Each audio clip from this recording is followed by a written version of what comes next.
Merhabalar, kanalıma ve mutfağıma hoş geldiniz. Bugün sizlere tam kıvam, tam ölçü, tane tane taze kayısı reçeli tarifini paylaşmak istiyorum.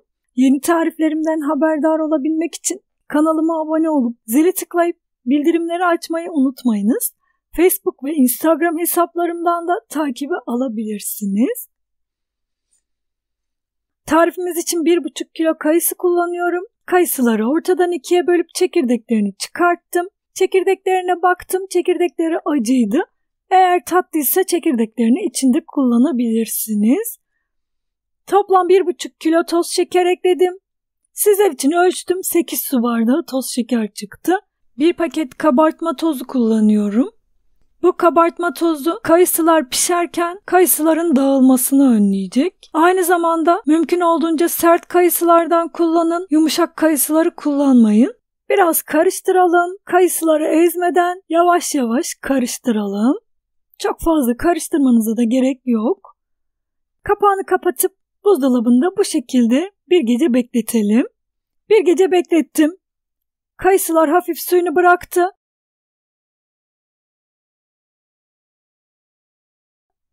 Tencereyi ocağa aldım. Kısık ateşte şeker eriyene kadar pişirelim. Ara ara karıştıralım kayısıları ezmeden. Şeker tamamen eridikten sonra orta ateşe alalım. Üzerinde oluşan köpükleri alalım.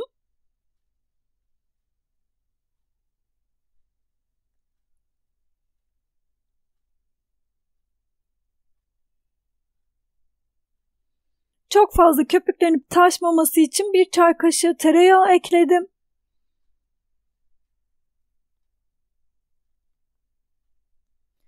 Üzerindeki köpükleri aldım. Üzerindeki köpükleri alırsanız reçelimizin rengi berrak olacaktır. 20 dakika kaynattım.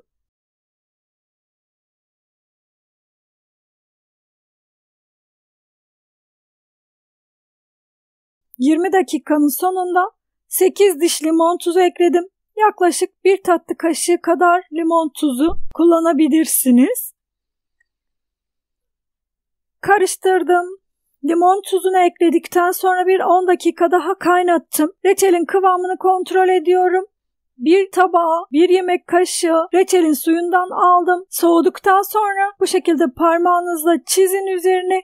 Eğer birleşmiyorsa reçelin kıvamı olmuş demektir. Benim de reçelimin kıvamı olmuş. Toplamda 30 dakika kaynattım. Soğumaya bıraktım.